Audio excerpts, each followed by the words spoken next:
Hey everybody, welcome back to Tim Travels. It's Terry, your host.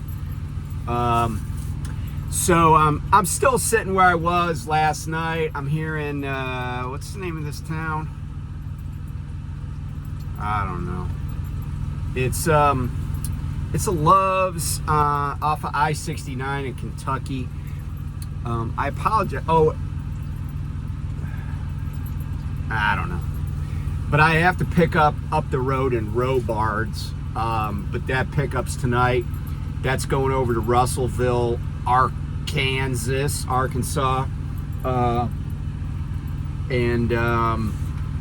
Then I don't know if I'm getting a load out of Arkansas, but I need to be in Springfield on Monday. Like I think I mentioned that earlier. So that's the plan.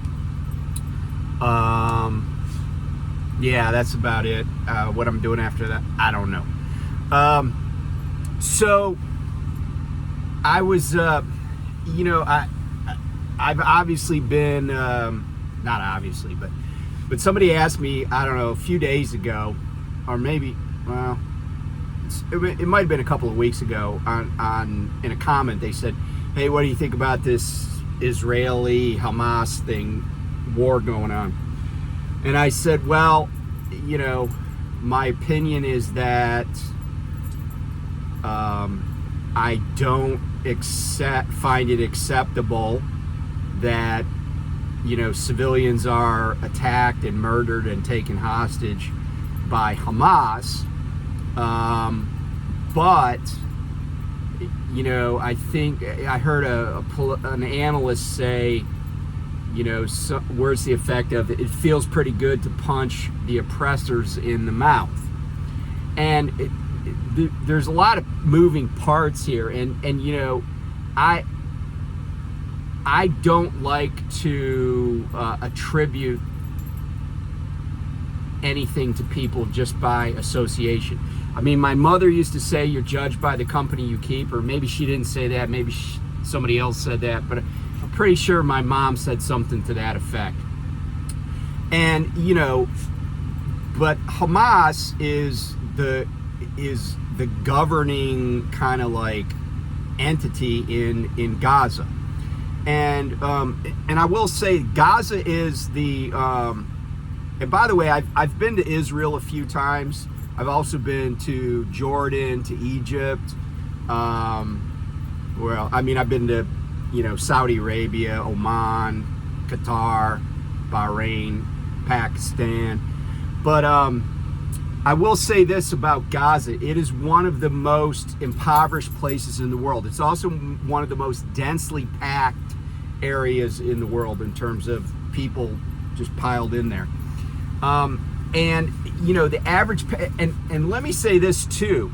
I had a woman that worked for me whose mother is Palestinian, and but not a Muslim. They were, or they are Catholic, I believe.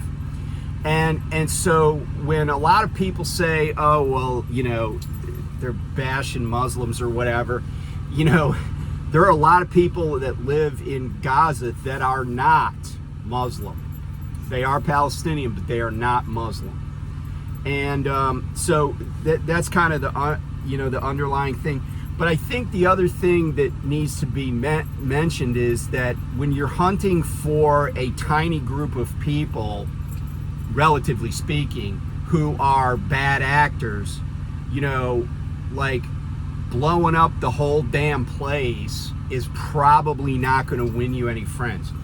And and the U.S. has kind of said, kind of asked for restraint, but I think I think that there's enough blame to go around. I'm not justifying what Hamas did. I don't even know kind of what triggered it. Not except that October 7th is the anniversary of the 1973 war. I don't know what triggered that. Other than that, but the Israelis are, they're upset, but I think that, you know, the Netanyahu government, Netanyahu is a hardliner. He is, I think, anti-democratic, and if you follow internal things going on in Israel, you might see what he's been trying to do with the courts and everything. But here's the thing. You know, I've heard a lot of, you know, rich people talking about, oh, I'm no longer going to donate to this university or this college because people are supporting the Palestinians. And, you know, I guess what I would say about that is, well, if you don't want to give your money to a college, then don't give your money to a college, right? But there was a guy that's some billionaire, I don't know who he is. He was on CNBC saying that basically these college students have shit for brains that are supporting the Palestinians. But, you know, the interesting thing about the Palestinian people is that, like, and I saw this other article that said Hamas has plenty of money. Why? Because they're funded by outside organizations. But the Palestinians that live in Gaza, the run-of-the-mill Palestinian person is impoverished, you know? And this is, again, just about money and politics, right? And the Israelis are in the process of normalizing relations with the Saudis. Now you say, well, that's good, right? Yeah, it's good, I guess. Although the Saudis are a repressive regime, and I think it's all about money, right? Like, what's the quid pro quo? And the answer is always, it's always about money. And the people that were at the music festival and in these small towns in southern Israel, they're the victims of, you know, the money people. And the Palestinians who are now being, you know, having bombs dropped on them and stuff, they're the victims of the money people, right? The poor, the, you know, the average citizen, they're the ones that pay the price for greed and people that want money. But here's something that this billionaire guy that called the students, you know, said they had shit for brains. He's like, you know, Israel is the most reliable ally we have in the Middle East. And I'm like, okay, but why do we care, right? Do we need any allies in the Middle East? I mean, think about it. Do we? I don't know. I mean, you know, Michael Scheuer, who was ran the Bin Laden unit at the CIA, wrote a book, and he basically said in the book that, you know, our relations with Israel have caused problems in our relations with the Arab world, and a lot of the stuff we do is not in our best interest. It's not in the national best interests of the United States. And yet Americans oftentimes pay with their money and their blood for things that aren't even in our best interest. Why? Because somebody with money, there's a purpose behind it, right? But it doesn't benefit us. And to the idea that the Israelis are like our best ally, you know, there's this saying that you know, with friends like that, you don't need enemies, right? And you know, if you look at the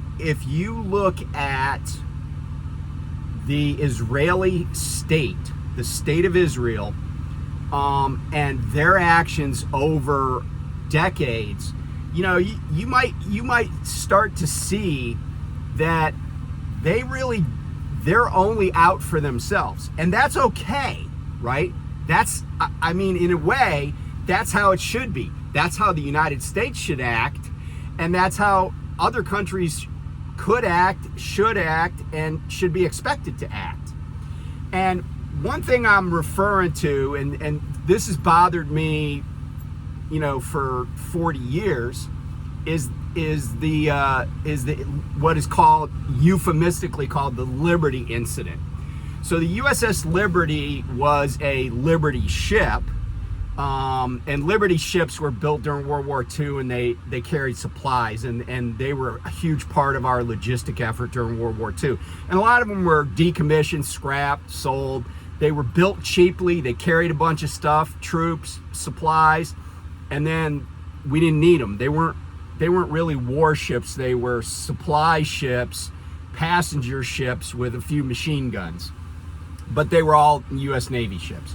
So fast forward to 1967, June 8th to be exact, the USS Liberty has been converted into an intelligence gathering ship. You know, we called it technical research, but it was an intelligence gathering ship. And by the way, it had a sister ship, the USS Pueblo, that was also an intelligence gathering ship. And on June 8th, 1967, the USS Liberty was off the coast of the Sinai Peninsula in international waters. And the closest city to them would have probably been this city in Egypt. So this was at the beginning of the 67 war, and there were basically 4 wars fought in between the Israelis and the Arabs.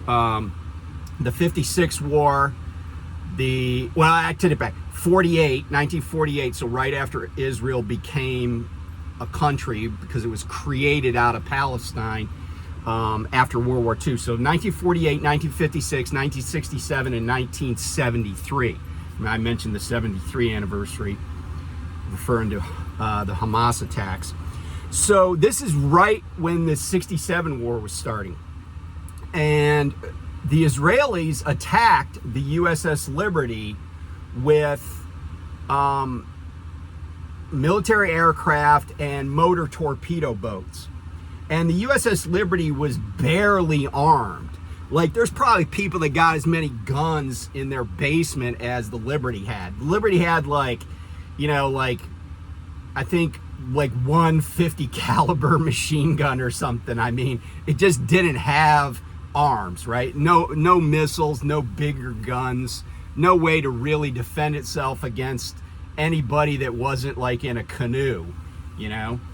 And so the Liberty was overflown first, and there are 2 books, well, there are more than 2, but the 2 that I would recommend on this incident, one is called Assault on the Liberty, and the other one is called Attack on the Liberty. So Assault and Attack.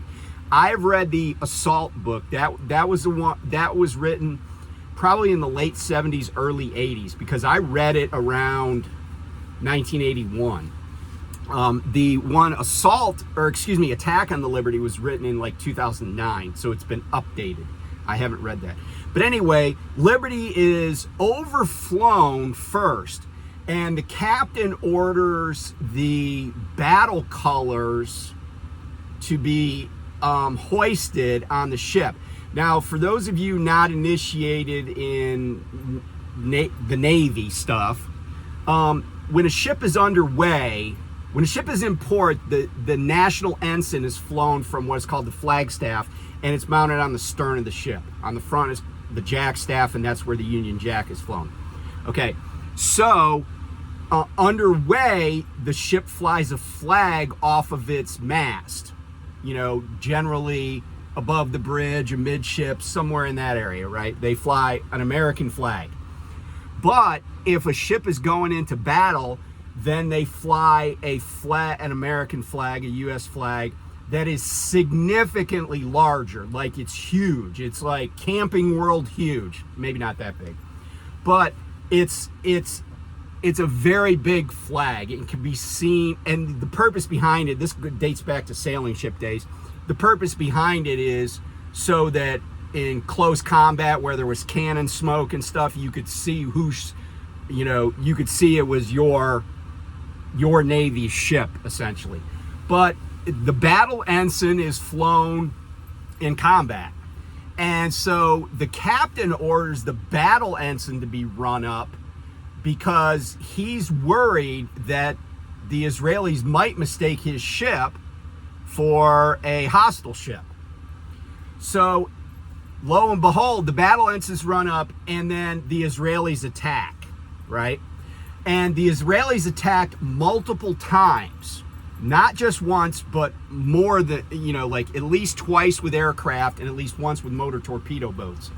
And they badly damaged the ship, and they killed 34 U.S. sailors and wounded 171. In fact, the XO, the executive officer of the ship, was killed.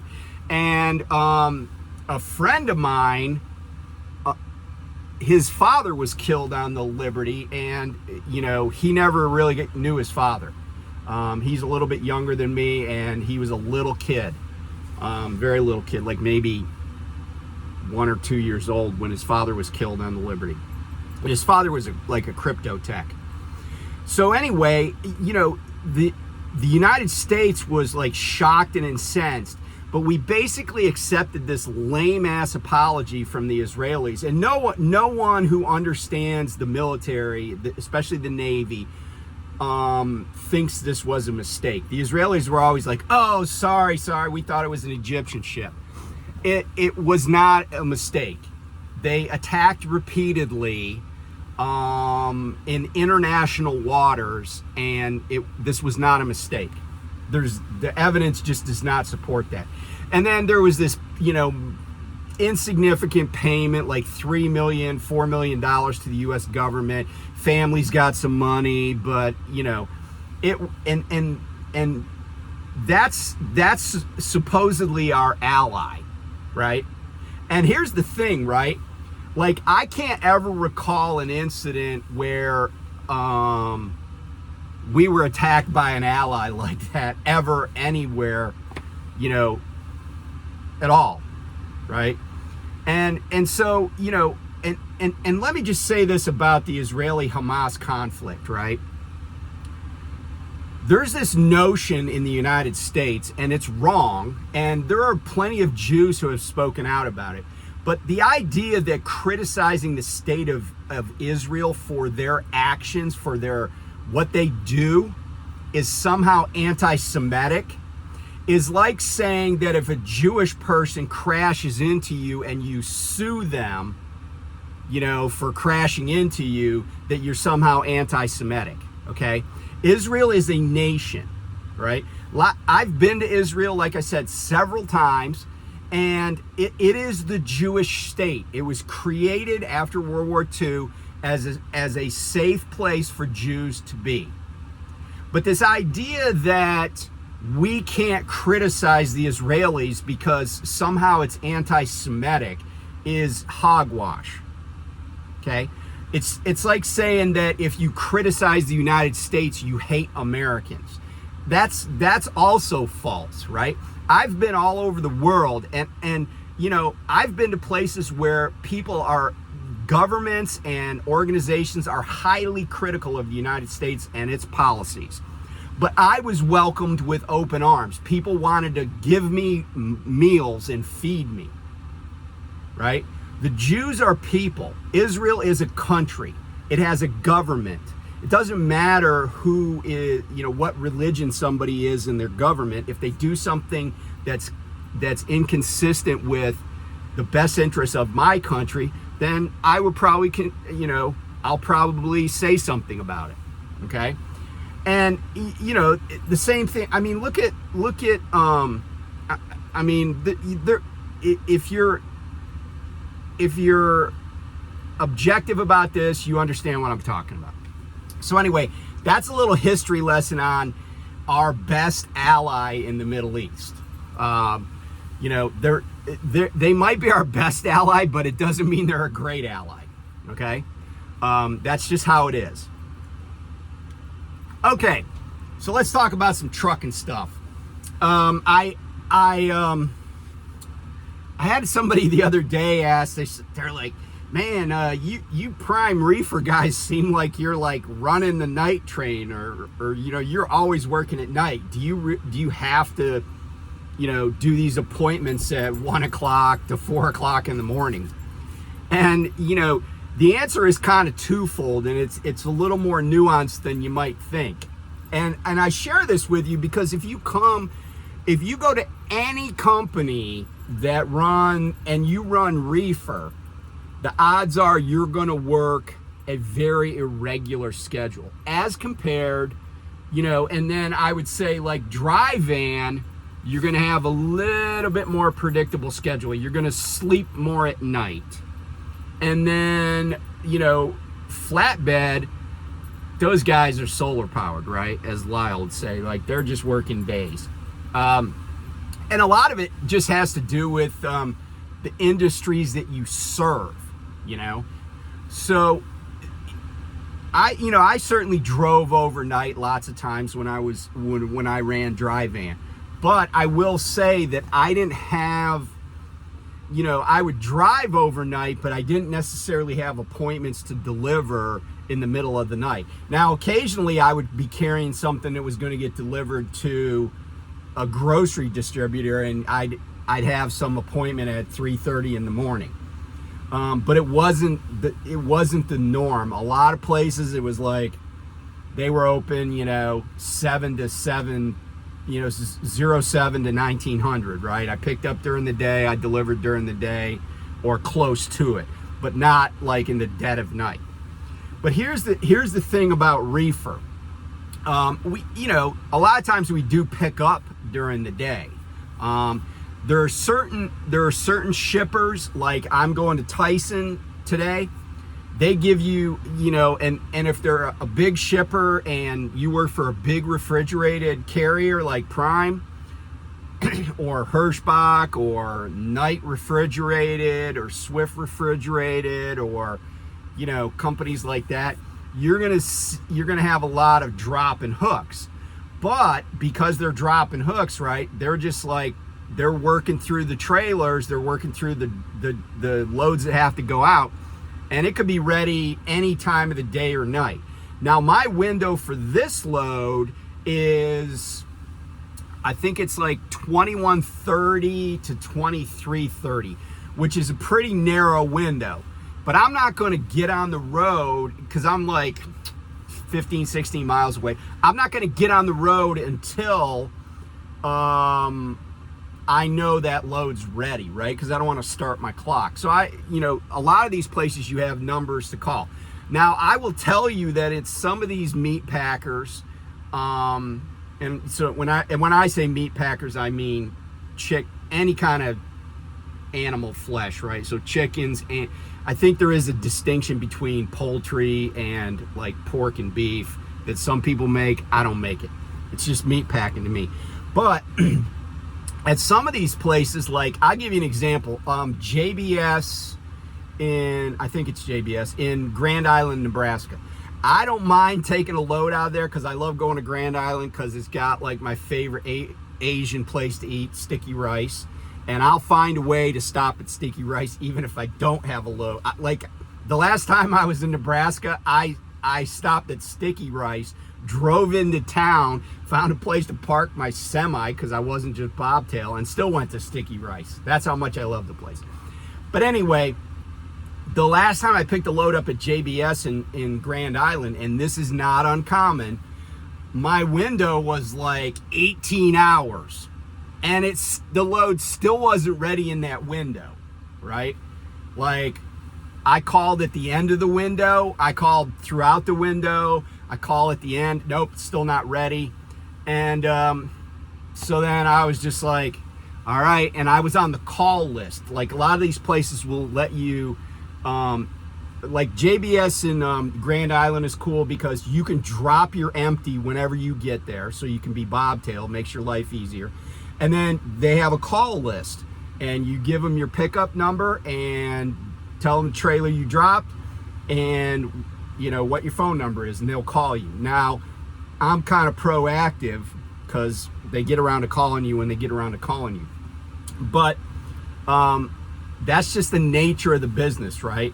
I kind of believe, I don't know that this is necessarily true, but I kind of believe a lot of these livestock haulers, like pigs and cows, they like to work at night.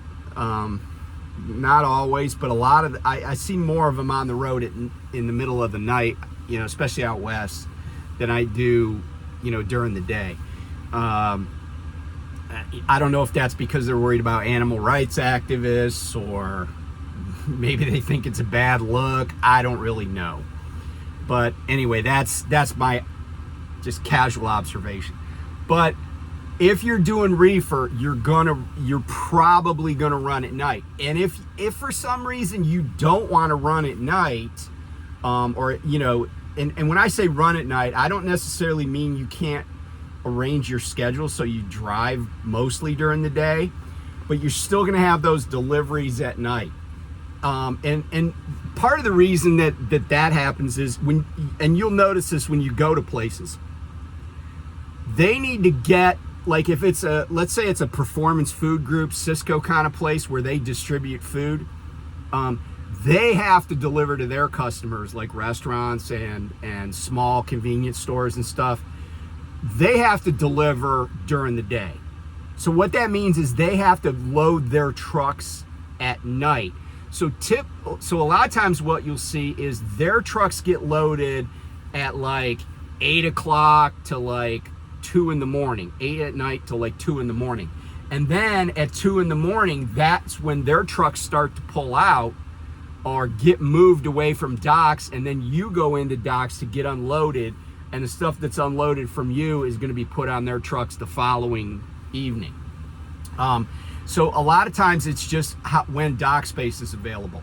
Some places like Walmart, you could have an appointment at 3 o'clock in the afternoon or 3 o'clock in the morning. And Walmart, which is a huge customer, their appointments are not windows, and they're very exacting, right? Because Walmart is super efficient.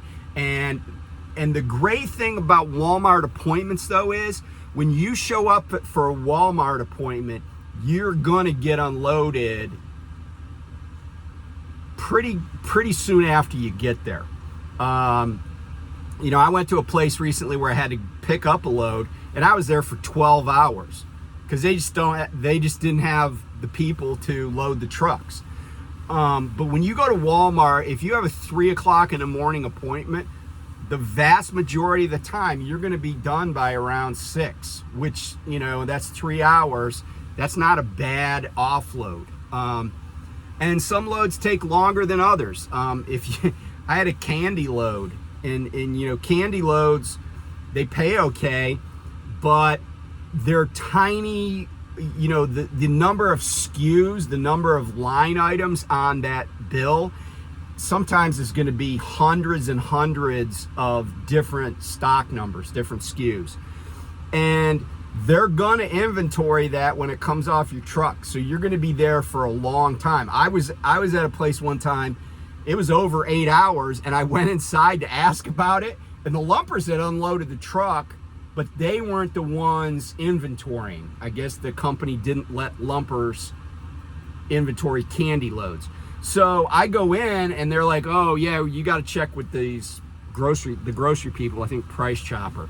And I was like, hey, so, you know, what's up? And they're like, oh yeah, we're trying to inventory this. I'm like, okay, do you know when it'll be done? And then the guy was like, I wasn't really like super frustrated, but then the guy was like, all right, well, you know what, we'll just get you the bills. So they give me the bills, and after 8 hours, they give me bills back that are stamped with, what's the saying? Subject to count.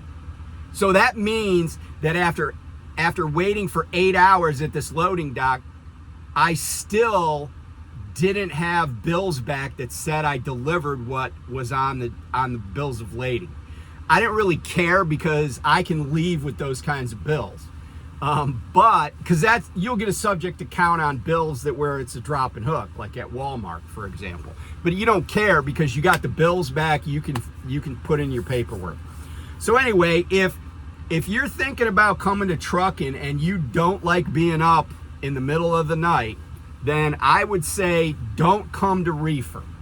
There are no guarantees that any kind of trucking you're not going to be up at night.